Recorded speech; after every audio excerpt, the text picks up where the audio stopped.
jërëjëf mbokk yi ñu leen di nuyu bu baax ci sunu vision am mbégte di jaajëfal ñi nga xam ne ñoo ñuy seetaan ci àdduna bi yëpp macha allah di leen jaajëfal di jaajëfal Cheikh si bi nga xam moo nekk ci régie bi di nuyu ñu ñuy seetaan ñëpp tey ñu amaat mbégte ñëwaat dellu si ci émission bu am solo ci wàllu développement tey nag ñu am fii gan boo xam ni pratiquement gan la ci biir gan yi di yëngu ci wàllu développement ñu war a seq ak moom waxtaan bu am solo nga xam mooy le développement durable incha allah xam naa lu ñuy def rek moom mooy bàyyi ko mu présenté wu wax na moom mooy kan ñu doog a dugg ci waxtaan bi dañu maa ngi lay ziar baax maa ngi lay delloo ziar di so di rafetlu jataay bi tey pour àgg ñëw fii tey waxtaan si wàllu développement durable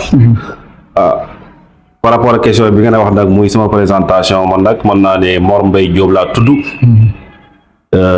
juddoo Daara Jolof jàngee Daara Jolof fii bokk si première promotion bi nga xamante ni ñoom ñoo fi njëkk a def baccalauréat fii si lycée Daara Jolof bi ñu jógee foofu ñu am suñu bac série S ñu orienté ñu université Cheikh Anta Diop ñu dem FASEG faculté des sciences économiques et de gestion yàlla dogal ñu am fa maîtrise en sciences économiques et de gestion option gestion des entreprises bi ñu wati weesoo loolu ñu def fa benn master de recherche monnaie banque finance bi ñu génnee foofu tamit yàlla dogal ñu defaat beneen formation professionnelle ñu dem dugg si école bi ñuy wax CESAC def fa benn DS boo xamante ni diplôme d'études supérieures spécialisé en gestion des projets bi ñu génnee foofu nag yàlla dogal ñu dugg si dans le milieu professionnel depuis 2012 on est dans le milieu du développement di planifier ay projets ak ay programmes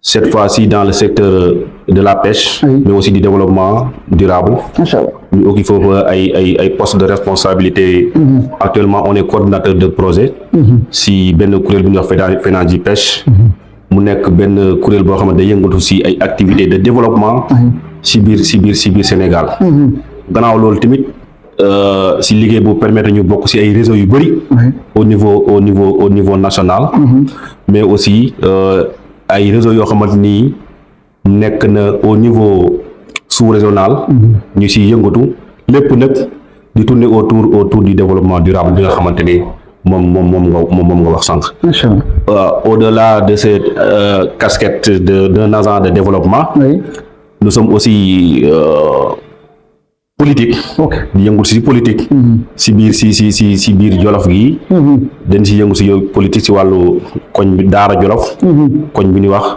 Bokk Jom suñu appartenance si politique nag yàlla doxal na si Pastef la bokk le président Ousmane Sonko moo nekk suñ leader macha allah c'est très important présentation bi am na solo riche na macha allah ci parcours bu am solo ci diplôme yi nga xam ni am nga ko waaye ci parcours bi ak tey fonction bi nga xam ne moom ngay occupé ci wàllu responsabilité li nga xam ni moom laa njëkk laaj wax nga ni pratiquement nekkoon nga université Cheikh Anta Diop tey ñu nekk ci jamono joo xam ni am na ay yëngu-yëngu seen diggante ak état bi ba sax am na benn xale boo xam ne Ablaye Ba ñàkk na ci bakkanam ba sax pratiquement booy xool université jamono ji doon ko tëj loolu en tant que ki jaar université ban jàngat nga ci am te aussi yow pour yow ban sorte de crise la mën a def ba ñu mën a toog waxtaan ba vraiment mbir yi mën a dellu wax dam ci dalate waaw jërëjëf question d'actualité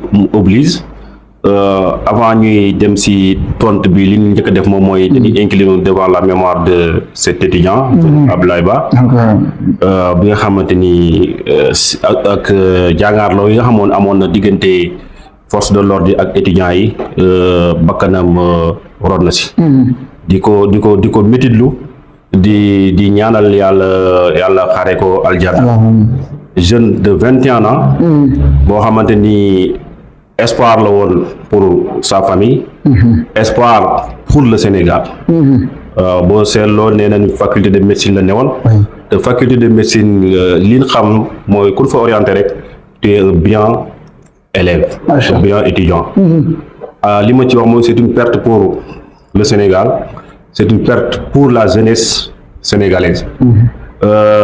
Loolu nag bu amee du mën a def lu may di ko déplorer, di ko naqarlu. La vie humaine elle est sacrée. Lu man di am pour man crise boo man di gis dañ koy waxtaani. Étudiant nag comme ni ma ko waxee sama biiru présentation nee naa la faculté des sciences économiques la ñoon kon jaar naa si étudiant. Li waral jàngaarloo bi nag entre force de l'ordre yi ak étudiants yi li ci ëpp nee nañ wax affaire bourse la ak affaire ay réformes yoo xamante ni état bi bëgg na ko mettre en œuvre, surtout sur le milieu de l'enseignement supérieur. Crise nag man bu amee li ma ci mën a wax moom mooy parties prenantes yi nga xam ne ñoo nekk autour si affaire bu crise boobu noonu ala kulli aal dañoo war a toog autour d'une table pour ñu waxtaan ñu trouver ay solution yoo xamante ni yu durable pas solution yoo xam ne ay solution taf yëngal parce que boo dee ay solution taf yëngal moom mooy bu ñu ko régler problème bi nii dañuy ñëwaat dañ si revenir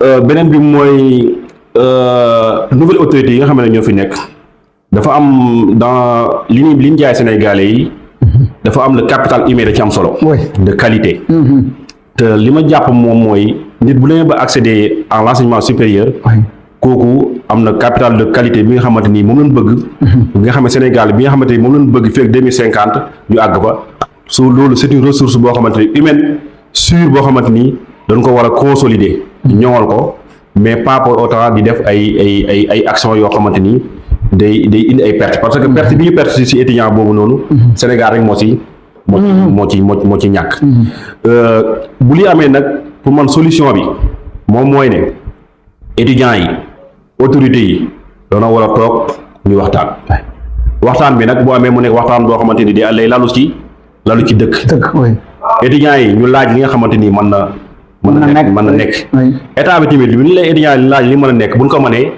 pour man dañ ko war a def pour que ñu sortie de crise parce que sortie de crise bu amul rek day am benn impact bu muy am sur la vie quotidienne de l'état du Sénégal et que état Sénégal bu amee ay jafe-jafe si wàllu enseignement supérieur am dina am benn jafe-jafe boo xamante ni dina am si biir réew mi surtout si doxalin bi loolu daal li ñu ci mën a wax mooy dañ koy déplorer que beneen bi may terminer mooy la vie humaine elle est sacrée li ci war moom mooy état bi war na ubbi ay enquête laaj xool si yan circonstances l'étudiant Mamadou Abdoulaye Babou ñàkkee bakkanam responsabilité yi ñi nga xamante gis nañ ko si toutes les responsabilités yi ñi nga xam ne laale nañ ci taxay ne yoon def liggéeyam parce que buñ ko deful rek dañuy nekkaat si imputé lu nga ko wax sax ñàkk delloo justice cëram ko nu tooñ parce que boo xoolee régime bi nekk bi ba ni ñëw ak régime bi génn fi loolu la doon gars yi doon wax justice kon justice à chaque fois dafa war di man di doxal liggéeyam si loolu daal lañ ci mën di wax di ko naqarlu nag ba nga xamante ni fu mu yam la di ñaanal yàlla mu yam fi mu yam fi ba nga xamante ni problème lu mu am pour man ay sénégalais lan étudiants yi ay sénégalais lan force de l'ordre yi ay sénégalais lan war nañ mën a toog état bi nga xam ne ñoo jiitee sénégalais yi ak étudiants yi tamit l'intérêt supérieur de la nation moo war nekk ci kaw pour que ñu trouver une issue boo xamante ni durable la ci question boobu. macha allah c'est très important jërëjëf ci actualité boo nga xam ne ñun ci wàllu éducation léegi ñu ñëw ci li nga xam ni moom nga yëngu ñu bëggoon xam lan mooy développement durable. Développement durable si boo ne laajte développement loolu question bi réponse bi de pour man moom mooy fexe ba nit ñi askan wi ñu fexe ba seen dund bi ñu dund mu nekk dund bu ñoŋ macha allah dund bu mu ñoŋ nag bu ñu koy def dañ koy day basé aussi ay yëngu-yëngu moom mooy ay activité yooyu noonu nag bien vrai que nit ki moo koy déroulé pour ñoŋal dundam mais daf ci war a sóoraale environnement bi nga xamante ni moom moo ko wër. parce que bu dee suñu environnement bi rek du nekk lu durable. bu dee nit ki moom intérêt lay xool rek pour dundam. arrivé à court terme mën na am ay satisfaction mais à long terme environnement bu nga xamante ni prendre ko en compte. si développement ay activités bi pour koomam pour leen ak li nga xamante ne pour ñoŋal ay moyens d'existence am day indi benn jafe-jafe à long terme. waaw incha allah kon la durabilité bi si loolu moom moo koy. moom mooy soubassement bi. yëngu-yëngu yi nga xamante ni doomu aadama da koy yëngu-yëngu pour ñoŋal dundam si kaw suuf tout le temps sachant que mu prendre en considération l'environnement bi nga xamante ni moom moo ko wër. macha allah c'est important tey bu ñuy ñëw ci wàllu environnement durable dañuy ñëw tuuti ci li nga xam ne mooy état bi bi ñu ñëwee ba léegi dana vision Sénégal 2050 vision boobu yow noo ko jàngatee mooy projet bi nga xam ne ko ñu di ko coow vision Sénégal 2050 yow en tant que koo xam ne da ngay yëngu ci wàllu développement noo jàngatee vision boobu. waaw pour man vision Sénégal 2050 bi nga xamante ne nouvelle autorité yi moom lañ jaay sénégalais un Sénégal juste souverain et prospère. pour man loolu bu nu ko permettre ba mettre ko en œuvre pour man Sénégal dina si doxee baax ba faw parce que combat de la souveraineté néewul combat boo xamante ni lu yomb la. souveraineté nag boo ko waxee souveraineté alimentaire mën nañ ci wax. souveraineté boo xam ne sécuritaire. souveraineté sur tous les plans. kon néewul loo xamante lu yomb la. souveraineté boo xam ne day dem ci monétaire. parce que loolu tamit ay éléments yoo xamante ni buñ ko réussir. Sénégal bi nga xam ne mënoon bëgg àgg 2050 ñu mën fa àgg. pour ñu àgg fa nag daa am ay jéego 2050 xam nga ñëwagul. ay phase moo nekk ci diggante bi. phase yooyu nag il faut que ñu fexe à chaque phase buñ ci agsi buñ ci nekk ñu réussir lan fa dëxëñ en terme de projet et programme. moo ñu permettre ñu mën a jëm ci beneen phase. mën naa ne ay escalier lay doon. ku bëgg a dem premier étage da nga am escalier yoo xamante ni ci ngay jaar. escalier yi ngay jaar moom mooy phase yi. phase par phase ñu di évaluer phase yi di tirer ay leçons si manquement yi. apporter ay mesures correctives. moo ñu permettre ñu dem benn phase supérieure jusqu'à ñu dem. 2050. macha allah nekk na lu jafe nekkut lu yomb na jafe na pour man sénégalais yi nga xamante ni yëpp ñoo si war a engagé wu. acteurs yëpp pour man wuta nekk benn affaire slogan wuta nekk affaire politique. mais affaire de boo xamante ni sénégalais ñoo ko war a jël approprier ko. appropriation bi da ci am solo. parce que boo ko approprier wut doo ko mën a mettre en œuvre. parce que boo ko mënut a mettre en œuvre rek day nekk loo xamante ni dafiy jaaroon comme yeneen yi fi jaaroon. ñu ne ay plan Sénégal ay nangam. kon day mujj nekkaat ñu nekk toujours dans un éternel recommencement. et que man pour man loolu Sénégal yëpp dañ ci war a jàpp et que nouvelle autorité yi tamit ñoom tamit li ñu wax ak sénégalais yi si vision boobu noonu ñu nekk ci. waaw pour man boo xoolee affaire agropole yi ñu wax nii. day permettre Sénégal souveraineté bi ñu bëgg a am ñu mën fa àgg. boo jëlee exemple mën nga ne Jolof gi ñu bokk. waaw potentiel bu njëkk bu gox bu nekk am na benn potentiel bu fa nekk. potentiel boobu noonu si lañ war a mën a teg suñ tànk.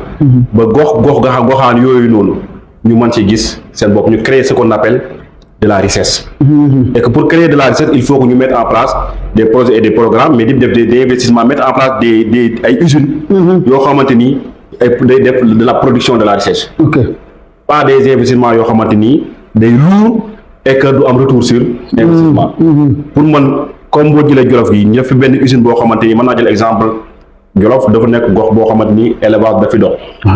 mbay dox na fi bu jëlee exemple élevage rek. pour man maa fii nii man Jolof war a dama am yoon fi mettre benn usine boo xamante ni boo xamante abattoir de renommée internationale lay doon boo xamante ni le fait que à chaque fois ñu ñëw fii di jël ay chaque marché hebdomadaire di jël ay xar ay nag di ko dégal si ay camion di ko acheminer avec le problème bi nga am au niveau transport logistique bi ak risques yi si am yooyu yëpp pour man bu ñu defoon fii benn usine boo xamante ni fii leen defee abattage bi respectant tout norme d'hygiène qualité man ko def si am benn logistique boo xam ne dañ ko mën a def si ay camion frigorifique de sorte ko acheminer ko mu dem ci régions yi nga xamante ne ñoo ko soxla pourquoi pas di ko exporter vers d'autres dans la sous-région di ko exporter vers d'autres. loolu nag Jolof mën na doon benn réew boo xam ne pratiquement mooy servir gars yi ci wàllu yàpp ci Sénégal. dafa war a mën a nekk. parce que Jolof mën na ko. boo xoolee li chaque jour chaque dimanche li fi jógee di dem si ay Dakar ay fële na Seras dafa bëri camion yooyu noonu ñu déposé ay nag yi stress bi ñu ànd ak yooyu yëpp pour man bu ñu fa demoon benn abattoir boo xamante ni dina am capacité pas capacité bu yam mais capacité bu ngande boo xamante ni fépp fu ko dugg Sénégal mun ne viande la wax sa xel day dem sa Jolof boo waxee viande bi tamit même soow bi meew bi nga xamante ni dañ parfois période d'événement danga kii war nañ dem dem ay usines yoo xamante nii pas ay quantité ba am na fii noonu yu mais yu am quantité yu am solo boo xamante ni meew soow boo ko soxlaa si toute l'année da nga koy am te loolu pour mu am tamit day amaat benn activité bu war a nekk si gannaaw mooy élevage bi càmm gi te càmm googu noonu pour man actuellement bu dee Jolof bu récemment gis naa le ministre de l'agriculture mu demoon fële di xool visiter ara boobu noonu pour man war nañ dem ba wàllu ñax Jolof muy noor muy nawet war nañ ci war na mën nekk lu disponible parce que da mën a permettre aussi ñu bàyyi màngaan beeg yi waaw di bàyyi ñax waaw am na suuf am nañ espace mën na bu ñu amee ndox rek war na mën di bàyyi ñax ñu am ñax moo xam ne day tooy 12 mois sur 12 mois ñax boobu buy tooy gàncax gi am jur gi di am lu muy lekk kon meew day am 12 mois sur 12 boo si la Jolof meew parfois nawet day bëri pourquoi kon politique yi war na tourner autour de cette chaîne de valeur de production de la viande mais aussi du lait en quantité et en qualité suffisante sur tout le long de l'année te loolu état rek moo ko mën a def boo fi gisee ay petits producteurs dafi am mais tamit ñu encadrer leen à travers comment des formations formation yoo xamante day jëm sur la transformation aussi de ces produits agricoles forestiers parce que li ci zone agro-sylvo-pastorale waaw beneen bi boo xoolee Jolof amoon na fi li ñuy wax avec le programme Préferlo bi ñuy wax avec les vallées fossiles yooyu pour man loolu c'est une demande pas nationale pour Jolof mais c'est une demande nationale waaw parce que bu ñu ko fiy gindee ba indi ndox moomu noonu gox-goxaan yi les villages yi ñoo nekk ci côté fleuve boobu loolu dañu mën a développer ce qu'on appelle des activités de maraîchage bu ko wax développement activité de maraîchage wax nga création de la richesse wax nga création d'emploi au lieu que jeunesse bi nga xam ne parfois dañuy jóg fii di def ay exode rural di dem ay Dakar si capital bi ñii si ay activités yoo xamante ni yu précaire la si boo leen encouragé woon former leen encadrer leen ndox bi disponible foofu noonu ñu irriguer foofu noonu mu am ay suuf bi nekk foofu noonu dina mën defal ce qu'on appelle des activités agricoles yoo xamante yu décente la nga xamante képp ku si yëngatu da ngay nekk am métier boo xamante nii da lay nourrir à l'heure actuelle normalement les métiers agricoles ak métier élevage doivent nourrir son homme oui et que pourquoi pas mu nekk nag ba léegi y a problème parce que le portable mooy jafe-jafe bi pour man la dafa war mën a nekk mooy am nga suuf am nga ndox am nga soleil am nga des barrages valides à la jeunesse politique la boo xamante ne en mettre en œuvre et que man je pense que ces nouvelles autorités ñu ngi si loolu mettre en œuvre des programmes yoo xamante ni ay DAC les domaines agricoles communautaires loolu si loolu la jëm permettre gox-goxaan bu nekk le potentiel ba fa nekk ñu booster ko bu ko booster li muy indi moom mooy day créer de la richesse day créer de l'emploi et qui dit création de la richesse dit création de l'emploi jeunesse bi di nga am foo leen occuper problème sécurité yi ngay dégg si dans les grandes villes yëpp pour man dina wàññeeku parce que quand on parvient à occuper la jeunesse dina contribuer mais en même temps à gérer les problèmes de sécurité c'est important mais sànq yaa ngi wax ni ci wàllu développement xam nga day soxla formation loolu centre formation professionnelle yi tey parce que mu mel lu bëri ci askan bi xamuñu ko. waaw xam nga tamit formation professionnelle dafa am solo. parce que dina permettre jeune bi nga xam ne moo ci dugg bu génnee mu opérationnel. Le problème de l'opérationnalisation des jeunes dafa am solo. parce que bu leen bëgg a accélérer la chose ñu am un capital humain de qualité. bi nga xam ne prêt à l'emploi. formation professionnelle rek pour man moo ci mën a jouer rôle bu am solo. parce que bu dee kii nga xam ne formé bu génnee avec formation de qualité. mu acquérir ko. bu génnee day nekk coopérationnel. dans tous les domaines nag. boo jëmee domaine de l'agriculture nga am ay centre de formation professionnelle fii nii au niveau de Jolof. pour man war na fi di mettre en place des centres de formation professionnels de haut niveau adaptés aux activités agricoles et agro-sylvo-pastorales de Jolof. mbay mi war nañ fi def ay centres de formation di ci tàggat gi. élevage bi war nañ ci def ay centres de formation dañ ci tàggat ji. activité maraîchage yi ma waxoon sànq si bu nu ubbi woon kii yooyu noonu war nañ ci def ay formation si domaine boobu. yooyu yëpp bu ñu ko defoon rek pour man problématique bi nga xamante ni day jëm si wàllu emploi jëm si wàllu souveraineté alimentaire bi nga xamante ni moom lañ bëgg. dañ si am ay solution. waaw c'est important sànq yaa ngi wax ci wàllu agriculture souvent da ngay dégg ñuy wax ni Jolof suuf si nanguwul waxoon gaa lu ci gerte rek la ñuy bay yow en tant que acteur de développement xam aussi sax ma màcc na peut-être ci wàllu suuf ak yi ni mel Jolof lépp mën na fi sax. waaw pour man Jolof lépp mën na fi sax. parce que la preuve en est que am na ñu fi commencé def expérience boobu noonu. di fi mettre en place des fermes intégrées. fii si biir Jolof. donc daara Jolof gi rek à côté gis nga. récemment ku lu waxoon Jolof dinañ fi ñëw mettre fi en place des bassins aquacoles. di fi mbéyam jën. donc bu yàlla sa la ay at yu bëri na ko te ñu ngi ko commencé ko def fi avec la ferme Sen Jolof Femme. avec notre ami notre frère Mor Diaw. bi nga xamante ne mettre na ko en place fii nii. yu fay di fa def boo fa demee di fa gis gàncax yu bëri. ay koko am na fa. di fa gis ay mango. di fa gis ay citron. di fa gis papaye. kon la question boobu rek bi nga posé noonu. loolu da koy toll kon loo fi jëmbat bu leen laajee encadrement ba ci war. war na fa mën a dox. man pour man question bu njëkk bu ñu doon kiiyee rek. bon parce que suuf moom boo amee suuf. am ndox. am le soleil am naaj. gàncax boo fa def war na mën a def. pauvreté bi nga xam ne dañ koy jooy ci Jolof nees mën a def ba régler ko. pauvreté. waaw pauvreté moom bu wax Jolof dong lañ koy jooy. pauvreté moom mën nga ne wax si àdduna bi yëpp lañ koy jooy. peut-être mën nga proportion yi day différent d'une zone à une autre. D'un continent à un autre. D'un pays à un autre. fii tey bu ñu xeex ko. problème pauvreté nag moo àdduna ñoo ànd. et que chaque état wala sax gox. pour mu génn ci pauvreté bi dafa laaj ay sacrifice. parce que pauvreté moom c'est un fléau la. boo xamante ni àdduna yëpp dañ ko war a xeex. ci ni ñu koy xeexee nag du nekk da ngay toog croiser les bras naan pauvreté. mais da ngay mettre en place des actions. des projets ak ay programmes. yoo xam ne dina permettre sa population ñu génn ci ndóol. parce que bu dee da nga taw rek ne dem pauvre rek doo ci gaaw a génn.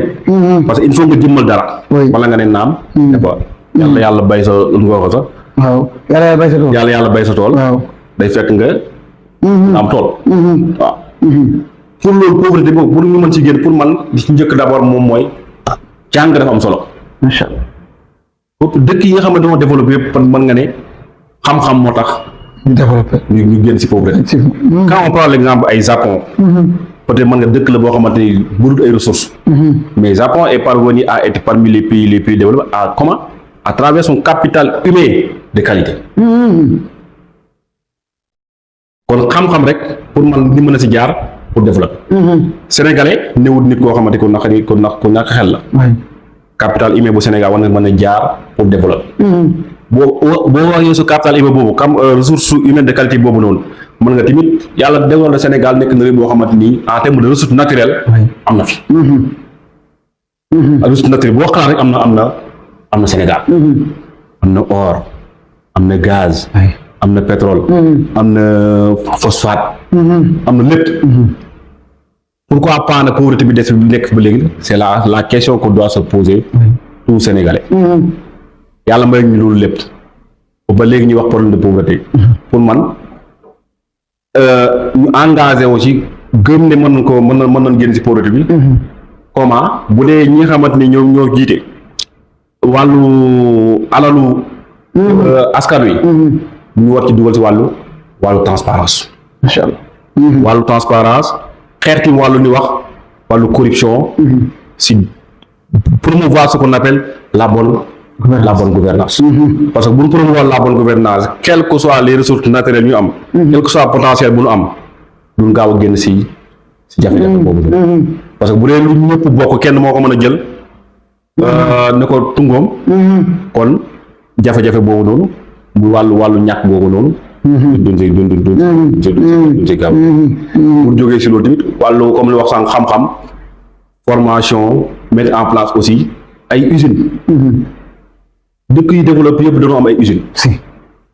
waaw dëkk yi développé yëpp les ressources naturelles yi nga xam ne moo fay jógee si seen dëkk yi. duñ ko jël matière première bi di ko exporter. dëkk yi développé yëpp matière première bu nekk seen dëkk dañ koy transformer mettre de la valeur ajoutée sur ces matières premières. ñu mën ko jëfandikoo. parce que quand un pays boo xam ne day export matière première yëpp et que matière première boo bëggee dem pays kooku transformé ko en bu ñëwaat jaayee la ko par benn prix boo xamante ni bu jéggi dayoo la. doo gaaw a génn sur ce cercle vicieux de la pauvreté. et que si loolu la ñuy wax ne comme nguur gi fi nekk maa ngi doon dégg temps yi lu mel ni phosphate bi ma dégg ñu doon wax ne. ak yeneen nguur gi ñuy bëgg mettre en place ay usines yoo xam ne da koy transformer def ko engrais. bu defee engrais fu mu jëm si wàllu mbay mi bu jógee si mbay mi dina am benn impact bu muy am positif sur la production. te production bu ñu yéegee rek day am amélioration des revenus des baykat yi. amélioration des revenus des baykat yooyu day ñëw pour solutionner la question pertinente sur la problématique de la pauvreté bi nga posé woon sànq. macha allah. loolu rek moo ko mën a régler. boo gisee la chaîne de respect bi ma commencé. day permettre ñu régler problème pauvreté boobu bi ma wax sànq. ku tam mu nekk loo xamante c'est pas benn nit moo ko mën a état moo koy def. parce que boo xoolee fi ma commencé yëpp si dinaa si ay acteurs yu bëri. wax naa ci état. wax naa ci la jeunesse wax naa si xam-xam wàllu formation professionnelle. wax naa si li nga xamante moom mooy les agriculteurs yi. wax si éleveurs yi. kon c'est un ensemble boo xamante l'ensemble des Sénégalais. yi nga xamante ni quel que soit secteur bi nga nekk. da nga ciy mettre dugal ci sa loxo sa compétence sa engagement surtout l'engagement. mais cet engagement de cette communauté bi nga wax ni c'est important tey. nees mën a def ba dugal ñi seen xel ne li engagement la boo xam ne tey population bi ñoom ñoo ko war a am c'est très difficile au Sénégal. Pour moi c'est pas difficile. Pourquoi c'est pas difficile si le discours ñi nga xamante ni mooy ñi nga xamante ni ñoo nekk aux instances de décision. discours boobu noonu clair limpide précis. ñu yëkkati ko li ci tegu mooy les actions. Si les actions coïncident, sont conformes au discours, l'engagement s'en suit. Aussi simple. Discours, action. say wax bu méngoo ak say jëf rek da ngay mën a xëccaale ñi nga xamante ni ñoom ñoo nekk des observateurs pour engager wu si pourquoi parce que da ngay cultiver ce qu'on appelle la confiance si ñoom pour que ñoom bu ñu engagé si dynamique boobu noonu du leen jéego si du leen dugal foo xamante ni ay ndëgg sa wala da leen dugal si un avenir meilleur. La vie moom espoir la. waaw macha allah c'est important. jàpp nga ne tey cette vision Sénégal 2050 ak pôle yi nga xam ne dañ ko dégager ci zone bu nekk tey loolu war nañ mën a sukkandiku mu nekk ay leviers yoo xam ne ñoom ñooy yóbbu Sénégal bu si ko mu jëm ca kanam jàpp nga loolu yow. loolu laa gëm.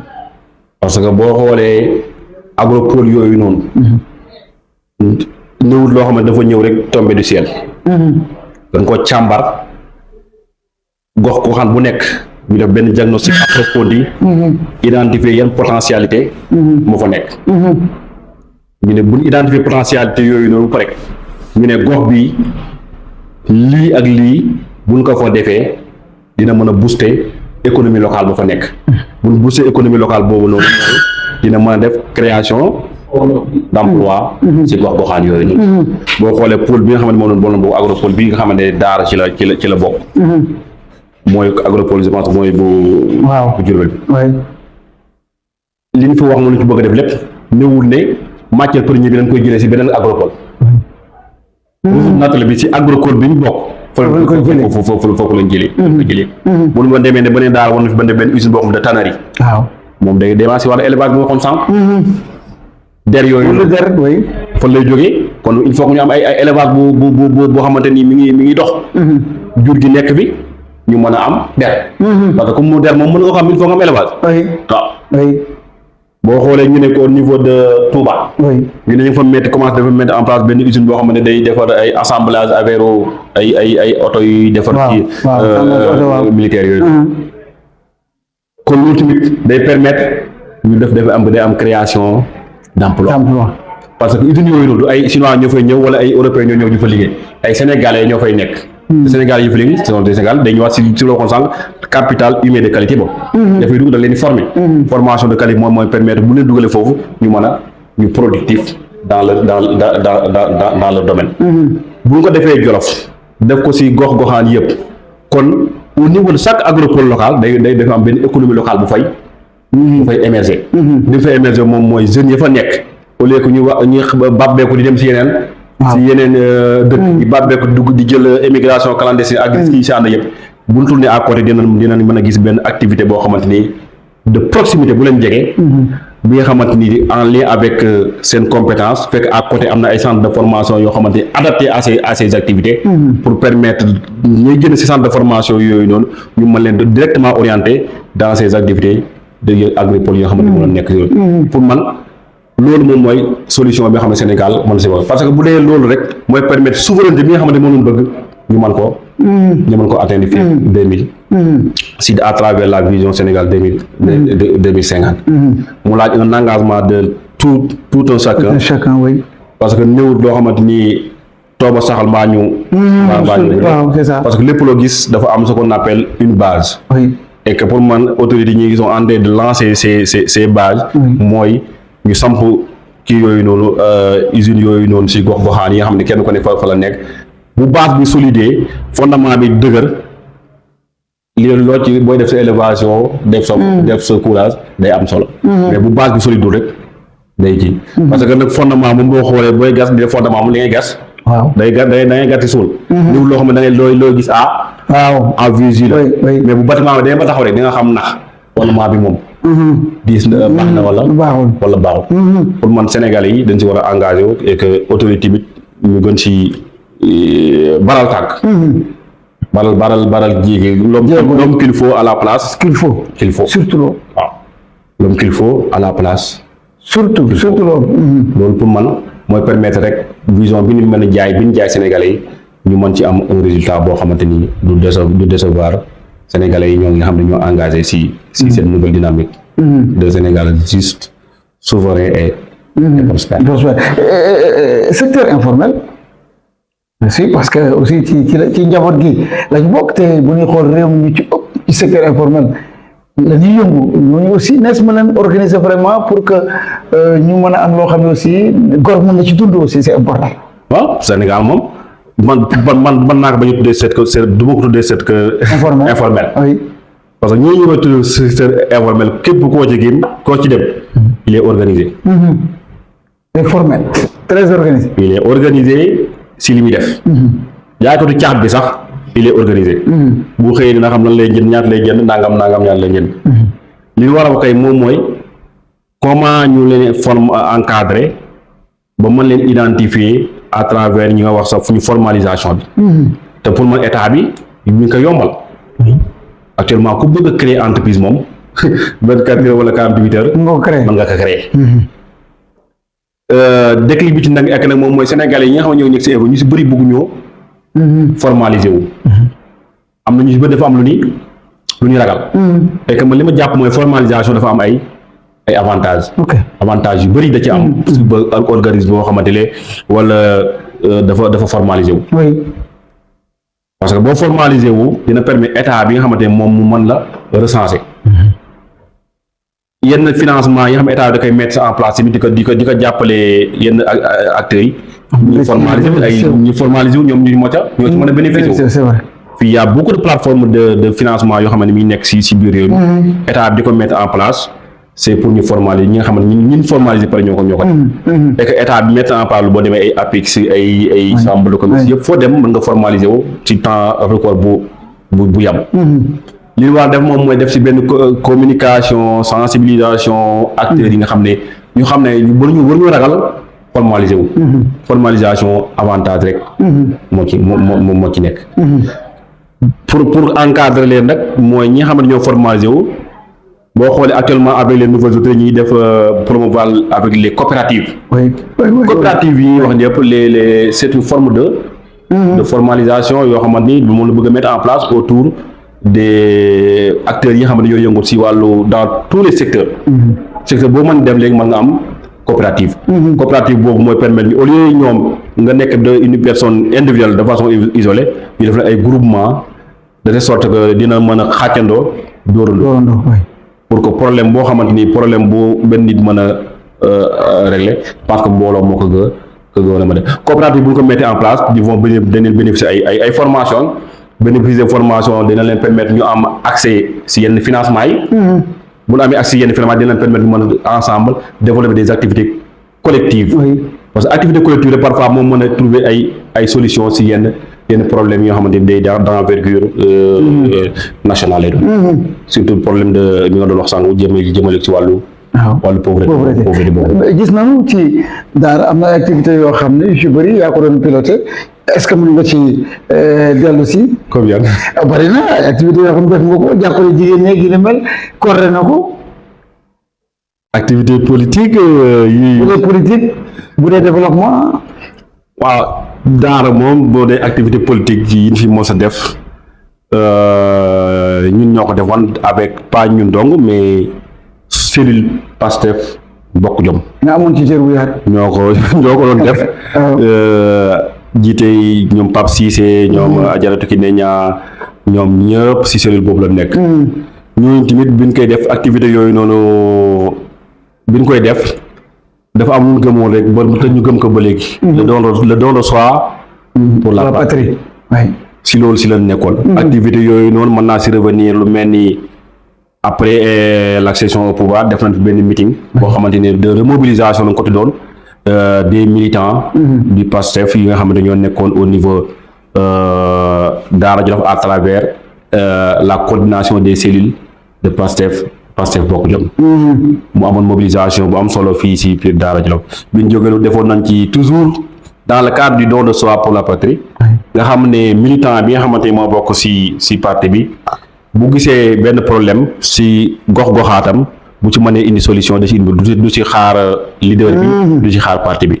si loolu fi organisé woon ay journée de circoncision. ñu jëloon xoolan si gox-goxaan yi nekk si biir Daara Jolof. ñu dajalee xale yi nga xam ne seen waajur jotu seen loxo jotu seen ginnaaw. ñu identifier leen jongal leen. joxoon leen ay garab defaale lu waxoon ay dépistage. jëmale ko woon si cancer du col de l'utérus ay hypertension artérielle ay diabète. defoon nañ ko fi de façon gratuite à travers la cellule de coordination de Pastef Bokk Jom. bi ñu jógee loolu tamit toujours dans le cadre li doon wax les initiatives yi xam ne le président jëloon na ko ak le premier ministre di def ay action de rebasement. ñu demoon biir si Bokk Jom def fi ay action de rebasement jëmbatoon fa ay arbres fruitiers lu mel ni ay cocotiers. ay garab yoo xamante day maye ker def ko si biir gox si koñ bi defoon organiser ay journée de setal. defoon nañ ko si biir à travers toujours la coordination. des cellules de Pastef Bokk Jom. fii ci Daara Jolof. toujours loolu mooy côté activité politique yoo xam ba léegi tamit bawuñ ko di continuer di def ay sensibilisation fépp fu nekk surtout jëmale ko si wàllu développement. wàllu développement nag li ñu ciy def à chaque fois surtout au niveau daara mais ñu si ëpp ñu ci def bu ñu weesoo loolu au niveau national. Oui. au niveau national. comme ni ma ko wax si sama présentation au début nekk nañ di un acteur de développement. di yëngatu si wàllu développement si gox-goxaan yu bëri si biir Sénégal.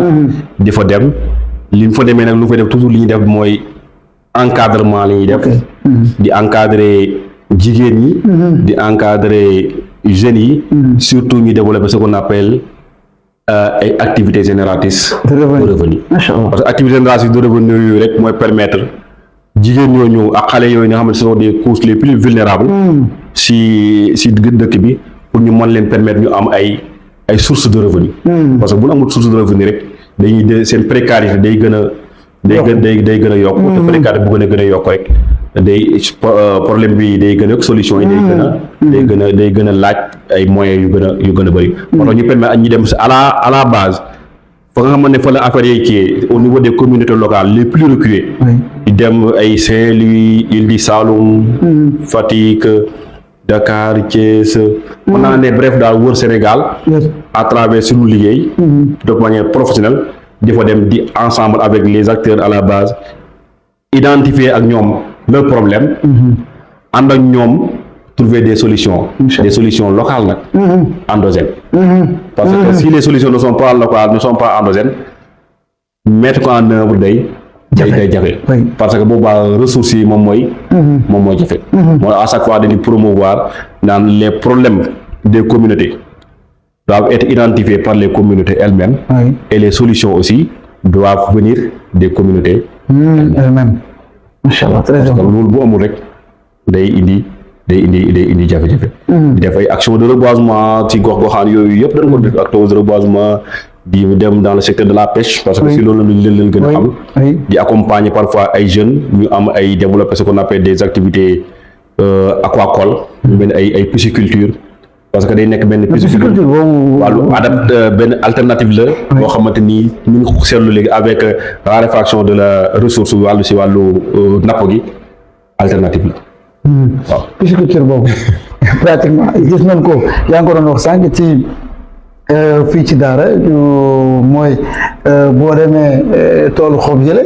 Mor Dia waaw gis jën ñi pratiquement ñi gëm na woon ci ay jamono maa ngi fàttali en 2005 mu nekkee Dunia Ahmed Fall yàlla na ko yàlla yërëm daan na wax ni bay jën bu ko waxee sax ñun ñu koy ree. bay jën moom nees ko mën a bayee loolu est-ce que lu mën tey ñu gis ni mu ne fang ñëpp gis ko macha allah jën yi di mën a résister loolu est-ce que mën nga ci dellu si man alors daf may yéem man souvent.